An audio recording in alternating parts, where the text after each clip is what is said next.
নমস্কার বন্ধুরা, কিভাবে আলু নিরামিষ রান্না করতে হয় দেখুন আপনারা। আমি এখানে আলু চৌকো করে কেটে নিয়েছি, এখানে পেঁয়াজ রসুন আদা আর কাঁচামরিচ বেটা নিয়েছি, কড়াই দিয়ে দিয়েছি, চুলায় আগুন ধরিয়ে দিয়েছি। এখন কড়াইতে তেল দিয়ে দিলাম 1 টেবিল চামচ।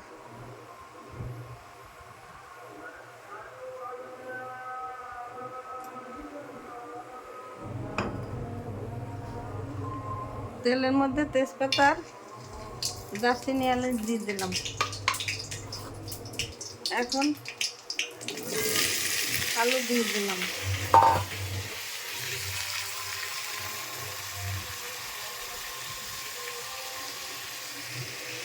আলুর মধ্যে আধা চামচ হলুদের গুঁড়ো দিয়ে দিলাম,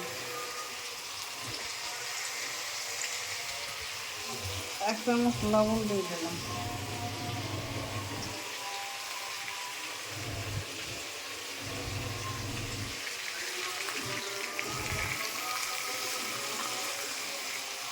এটাকে ভালো করে ভেজে নিতে হবে।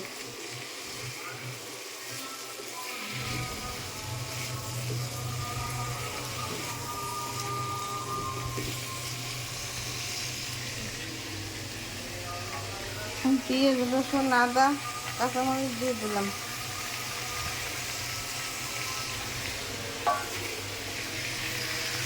এটাকে ভাজা হয়েছে 2 মিনিট পর ফিরে 2 মিনিট পর ফিরে এসে আমার আলু ভাজা হয়ে গেছে। এখন এতে পরিমাণ মতো জল দিয়ে দেবো।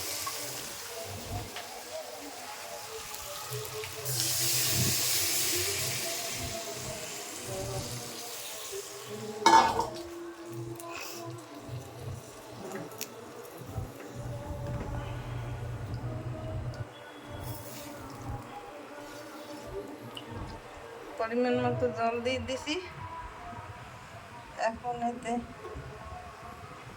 জিরা গুঁড়ি 1 চামচ,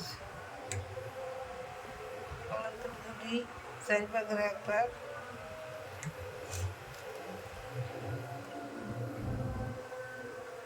মরিচের গুঁড়ি 1 চামচ,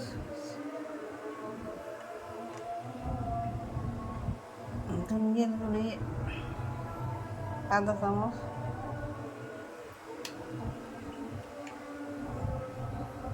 গোলমরিচের গুঁড়ি 4 ভাগের 1 ভাগ। ঢাকনা দিয়ে ঢেকে দেব।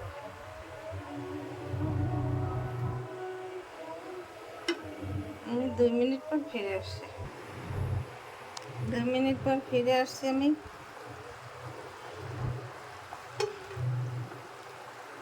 আমার আলু গুঁড়া সেদ্ধ হয়ে গেছে,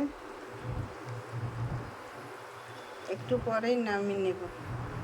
এখন একটু চিনি দিয়ে দেব, আবার ঢাকনা দিয়ে ঢেকে দিলাম। 2 মিনিট পর ফিরে আসছি। 2 মিনিট পর ফিরে আসছি, আমার আলু সেদ্ধ হয়ে গেছে। আর উঠানের আগে 2-1টা আলু এইভাবে ভেঙে দিলে ভালো হবে। আমার এই নিরামিষ আলু রান্না করা হয়ে গেছে। আপনারা এইভাবে ঘরে তৈরি করে খেয়ে দেখবেন, খেতে অনেক সুস্বাদু লাগবে।